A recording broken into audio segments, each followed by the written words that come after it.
सकाळी उठून आंघोळ वगैरे करून झाडून मारून घेतला. नंतर देवपूजा केली. हे बघा देवपूजा केली. चहा वगैरे करून घेतला, मुलांना चहा दिला आणि नंतर म्हटलं आता स्वयंपाक करून घ्यावा. आज केली कांद्याची चटणी. खूप दिवस झालं होतं कांद्याची चटणी करून, त्याच्यामुळे पहिल्यांदा कांदे चिरून घेतले. कुकर पहिलाच लावून ठेवलेला होता. कुकर शांत होईपर्यंत म्हटलं आता भाजीला फोडणी देऊन घ्यावं. कांदा चिरून घेतल्यानंतर त्याला जिरे मोहरी टाकली आणि नंतर कांदा परतायला घेतला. कांदा परतून घेतला आणि व्यवस्थित मध्ये टोमॅटो नव्हता आज माझ्याकडे, त्याच्यामध्ये तिखट मीठ टाकलं आणि व्यवस्थित हलवून घेऊन आपला अंबारी मसाला थोडा टाकला. नंतर पुन्हा चपात्या करून घेतल्या. वरणाला फोडणी टाकली. वरणाचं काही शूट घेतलं नाही. चपात्या करून घेतल्या आणि नंतर मग बाकीचं राहिलेलं सगळं काम होतं ते करून घेतलं. रात्रीचे भांडे राहिले होते ते भांडे लावून घेतले. आपलं काम कितीही म्हटलं तरी सरतच नाही.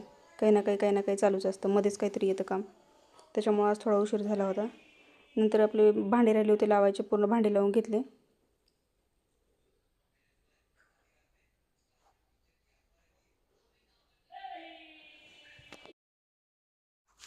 आणि पाऊस थोडा परंतु चिखल जास्त झालेला आहे. त्याच्यामुळे चिखलाच्या गाडी आली ना मध्ये की सगळा पोर्चमध्ये चिखल व्हायला लागला. त्याच्यामुळे म्हणलं आज पायऱ्या आणि पोर्च वगैरे सगळे धुवून घ्यावं.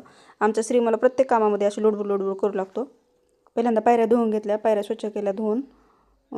लवकर कोरड्या होतात त्याच्यामुळं, कारण लेकरामध्ये नंतर पाय वगैरे घसरून पडते. त्याच्यामुळे सगळं स्वच्छ व्यवस्थित खराट्यानं पाणी काढून घेतलं आणि नंतर पूर्ण पोर्चमध्ये पाणी धुवून घेतलं. बघा पाणी टाकलं तसं कुठून बेडकं निघतात काय माहिती. बेडकं एक एक एक निघायला चालूच होते. पहिल्यांदा बेडकं घातले, नंतर मग पाणी टाकून धुवून घेतलं. आणि हे बघा श्री वायफरनं पाणी काढतोय. मध्ये त्याचं चालूच असते काही ना काही. पोरी असल्यामुळं कोणी म्हणते पोरींची सवय लागायली याला कामं करायला, परंतु ते करतेच. मला प्रत्येक कामामध्ये मदत करते. एवढं काही येत नाही. बघा उलटं पाणी काढायला त्यानं असं काहीतरी आगाव कामं करून ठेवते मला.